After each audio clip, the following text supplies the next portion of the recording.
വമാ യന്തിഖു അനിൽ ഹവാ വമാ യന്തിഖു അനിൽ ഹവാ ഇല്ലാ വഹ്യു യൂഹാ. സൂറത്തുൻ നജ്ം. വിശുദ്ധ ഖുർആനിൽ സയ്യിദുനാ മുഹമ്മദുർ റസൂൽ സല്ലല്ലാഹു അലൈഹി വസല്ലമ തങ്ങളുടെ സംസാരത്തെ പരിചയപ്പെടുത്തുകയാണ്. വമാ യന്തിഖു അനിൽ ഹവാ. തോന്നിയതുപോലെ സംസാരിക്കൂല. തോന്നിയതുപോലെ സംസാരിക്കുന്ന ശീലം, മനസ്സിൽ തോന്നണതൊക്കെ വിളിച്ചു പറയുന്ന ശീലം സയ്യിദുനാ മുഹമ്മദുർ റസൂൽ സല്ലല്ലാഹു അലൈഹി വസല്ലമ തങ്ങൾക്കില്ല. പിന്നെ എങ്ങനെ സംസാരം? പിന്നെ എങ്ങനെ അവിടുന്ന് സംസാരിക്കണത്? ഇൻ ഹുവ ഇല്ലാ വഹ്യുൻ യൂഹാ. അല്ലാഹുവിൽ നിന്നുള്ള വഹ്യ് പ്രകാരമല്ലാതെ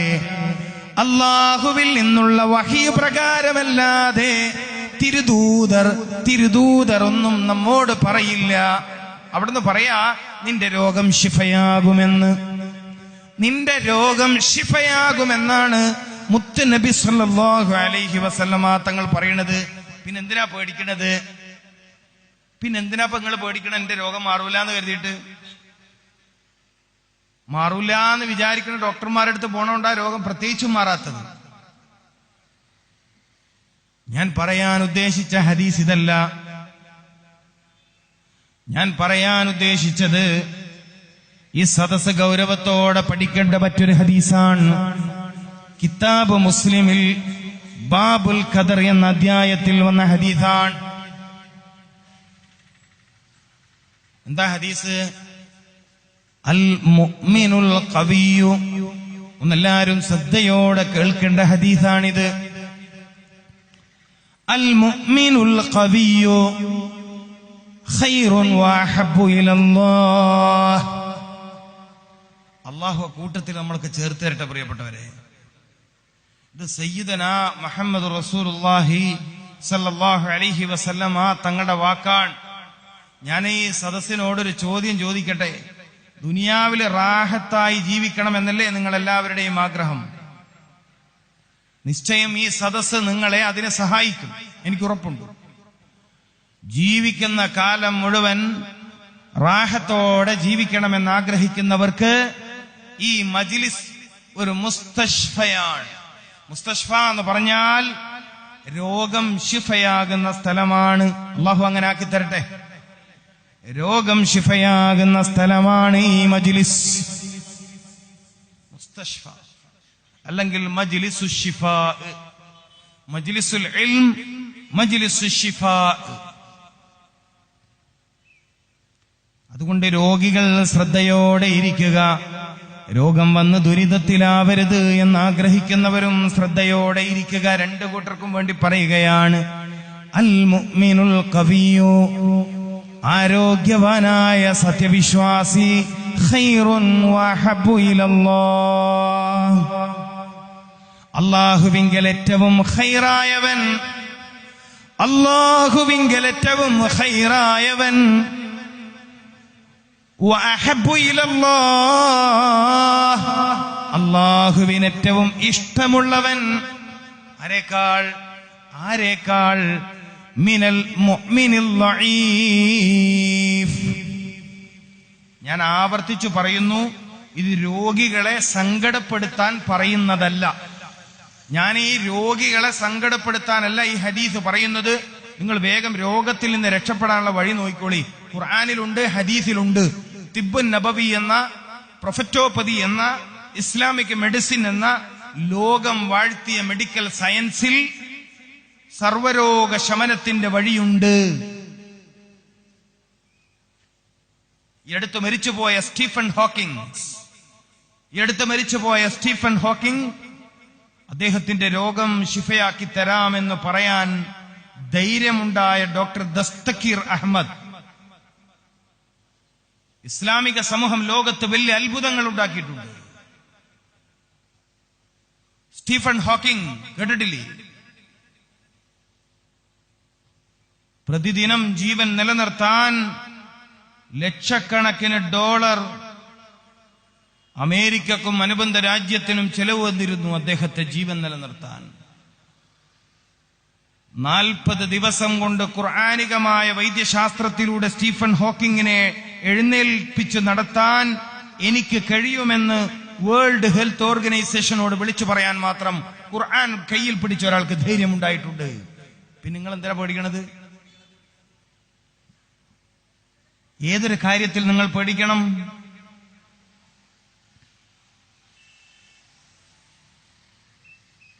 അപ്പൊ ഈ സദസ്സിലുള്ള രോഗികളെ പ്രയാസപ്പെടുത്തുക എന്ന ഉദ്ദേശത്തിലല്ല പറഞ്ഞത്, മറിച്ച് എന്റെ രോഗം എളുപ്പത്തിൽ ശിഫയാവാനുള്ള വഴിയേതാണെന്ന് ഓരോ രോഗികളും ഗൗരവത്തോടെ ആലോചിക്കുന്നതോടൊപ്പം ആരോഗ്യമെന്ന വലിയ നിഅമത്തിന് അല്ലാഹു നൽകുന്ന സ്ഥാനം എന്തെന്ന് ബോധ്യപ്പെടുത്താൻ കൂടിയാണ്.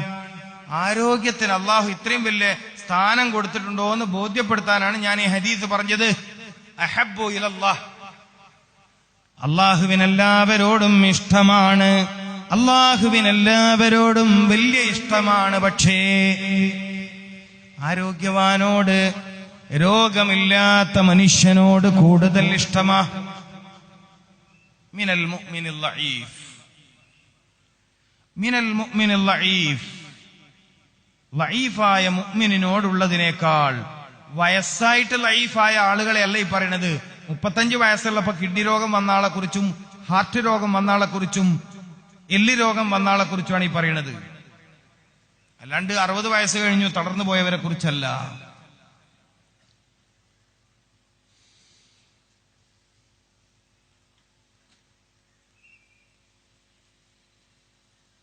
നിങ്ങൾ നന്നായി ചിന്തിക്കുക. നിങ്ങളോടൊരു കാര്യം കൂടി ഞാൻ പറയട്ടെ. നിങ്ങളൊക്കെ കഴിക്കുന്ന മരുന്നുകളെ കുറിച്ച് നിങ്ങൾ പഠിക്കണം. നിങ്ങൾക്ക് ഈ വിഷയത്തിന്റെ ഗൗരവം മനസ്സിലാണെങ്കിൽ നാട്ടിൽ വിൽക്കപ്പെടുന്ന മരുന്നുകളുടെ ഗുണഗണങ്ങളൊന്ന് പഠിക്കണം. അപ്പോഴേ പുതിയ മനുഷ്യൻ ആരോഗ്യം ഉണ്ടാക്കാൻ മറ്റു വല്ല വഴിയുമുണ്ടോ എന്ന് ആലോചിക്കുകയുള്ളൂ. നിങ്ങളിൽ ഓരോരുത്തരും പ്രഷറിന്റെയും ഷുഗറിന്റെയും കൊളസ്ട്രോളിന്റെയും യൂറിക് ആസിഡിന്റെയും അതുപോലെയുള്ള മറ്റു മാരകമായ രോഗങ്ങളുടെ പേരിലൊക്കെ കഴിക്കുന്ന മെഡിസിനെ കുറിച്ച് നിങ്ങൾ അന്വേഷിക്കണം. ആ മരുന്നുകൾ നിങ്ങളുടെ ശരീരത്തിന് ഗുണമാണോ ചെയ്യുന്നത്, അല്ലെങ്കിൽ ദീർഘകാലത്തേക്ക് മാരകമായ വല്ല രോഗങ്ങളുമാണോ ചെയ്യുന്നത്? എന്റെ രോഗം ശിഫയാകുമെന്ന വിശ്വാസത്തിൽ നിങ്ങൾ കഴിക്കുന്ന മരുന്നുകൾ നിങ്ങളുടെ ശരീരത്തോട് എങ്ങനെയാണ് പെരുമാറുന്നത് എന്ന് പഠിക്കാൻ സൗകര്യമുണ്ട്. എന്ന് പഠിക്കാൻ സൗകര്യമുള്ള ഒരു കാലഘട്ടത്തിലാണ് നിങ്ങൾ ജീവിക്കുന്നത്. ദയവ് ചെയ്ത് ജീവിതത്തോട് സ്നേഹമുള്ള, ഭൗതിക ജീവിതത്തോട് താല്പര്യമുള്ള ആളുകൾ ഒന്ന് ഇതൊക്കെ ചേക്കണം. ഇല്ലെങ്കിൽ നിത്യരോഗം നിങ്ങളെയും കാത്തു നിൽക്കുന്നു.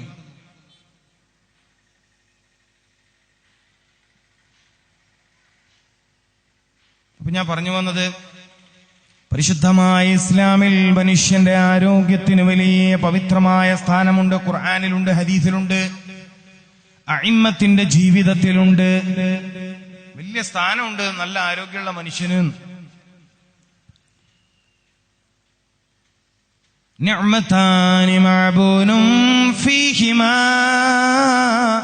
കസീറും മിനന്നാസ്. വലിയ 2 അനുഗ്രഹങ്ങളെ, നിഅമതാനി മഅബൂനും ഫീഹിമാ കസീറും മിനന്നാസ്, മഹത്തായ 2 അനുഗ്രഹങ്ങളെ ജനങ്ങളിൽ അധിക ആളുകളും പാഴാക്കി കളയുന്നവരാണ്. ഈ ഹദീസ് ഒരുപക്ഷെ ഒരുപാട് തവണ നിങ്ങൾ കേട്ടതാണെങ്കിലും എങ്ങനെയാണ് മനുഷ്യൻ തന്റെ ആരോഗ്യത്തെ പാഴാക്കുന്നത് എന്നത് മാത്രം നമ്മൾ പഠിച്ചില്ല. ഒരു മനുഷ്യൻ തന്റെ ആരോഗ്യത്തെ എങ്ങനെയാണ് പാഴാക്കുന്നത് എന്നത് മാത്രം പഠിച്ചില്ല. പാഴാക്കുന്നവരാണ്, നശിപ്പിച്ച് കളയുന്നവരാണ്. നിഅമതാനി മഅബൂനും ഫീഹിമാ കസീറും മിനന്നാസ് അസ്ഹഹതു വൽ ഫറാഗ്. ഒഴിവ് സമയം, മറ്റൊന്ന് ആരോഗ്യം. എങ്ങനെയാ ആരോഗ്യത്തെ പാഴാക്കി കളയുന്നത് എന്നതിനെ കുറിച്ച് നമുക്കറിയില്ല. ആരോഗ്യത്തെ പാഴാക്കി കളയുന്നവരാണ് ജനങ്ങളിൽ അധിക ആളുകളും. എന്റെ സദസ്സിലുള്ളവർ ശ്രദ്ധിക്കുമല്ലോ, നിങ്ങൾ ഈ കൂട്ടത്തിൽ പെടുന്നവരാണോ അല്ലേ എന്നതാണ് അടുത്ത പരിശോധന. നിങ്ങൾ നിങ്ങളുടെ ആരോഗ്യത്തെ പാഴാക്കി കളഞ്ഞവരാണോ എന്നതാണ് നമ്മുടെ അന്വേഷണം. നമ്മളിനിപ്പോ പഠിക്കാൻ പോണ വിഷയത, ഞാൻ എന്റെ ആരോഗ്യത്തെ പാഴാക്കിയവനാണോ അല്ലേ? എല്ലാവർക്കും ഒരുപോലെ അല്ലല്ലോ രോഗം വരുന്നത്. നിങ്ങൾക്ക് പഠിക്കാൻ പറ്റുന്ന മറ്റൊരു കാര്യം കൂടി ഞാൻ പറയാം. എല്ലാ മനുഷ്യന്മാർക്കും ഒരുപോലെയല്ല അള്ളാഹുവിൽ നിന്ന് രോഗം വരിക. ചില ആളുകളെ അള്ളാഹു പരീക്ഷിക്കാൻ രോഗം കൊടുക്കും.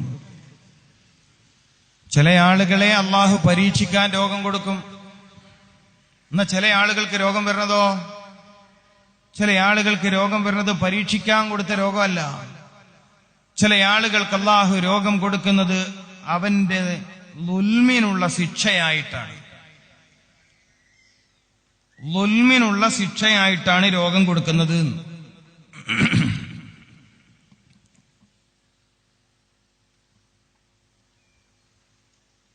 എല്ലാവരും പരീക്ഷണ രോഗം വന്നവരല്ല. ജനങ്ങളിൽ വലിയ ഭൂരിഭാഗം ആളുകളും ശിക്ഷാരോഗം വന്നവരാണ്. ഇത് കുറച്ചുകൂടി ഞാൻ വിശദമാക്കി പറഞ്ഞു തരാം. പരീക്ഷണ രോഗം, ശിക്ഷാരോഗം.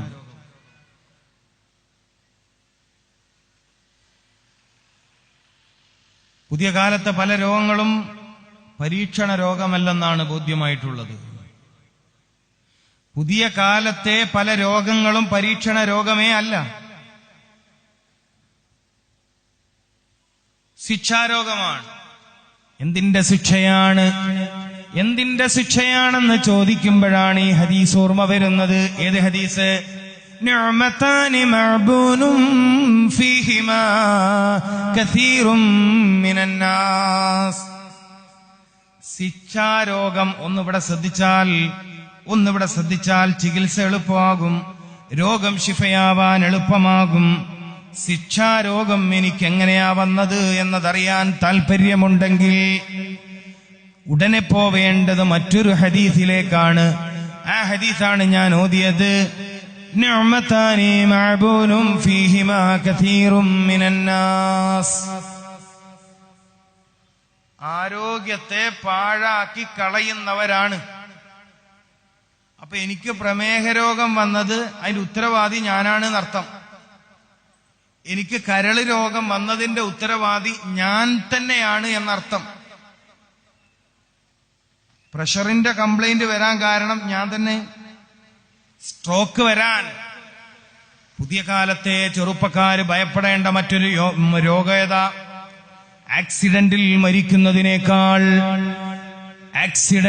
മരിക്കുന്നതിനേക്കാൾ ഭയാനകമായ രൂപത്തിൽ കേരളത്തിൽ തലകറങ്ങി വീണിട്ടുള്ള മരണത്തിന്റെ എണ്ണം കൂടുകയാണ്.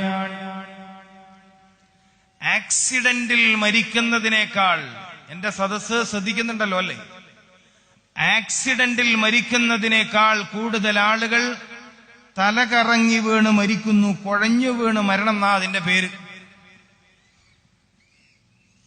കുഴഞ്ഞു വീണ് മരണം. രാത്രി ഉറങ്ങൽ വൈകുക, മൊബൈൽ ഫോണിന്റെ ഉപയോഗം കൂടുക, തലയുടെ അടുത്ത് മൊബൈൽ ഫോൺ വെച്ച് കിടന്നുറങ്ങുക.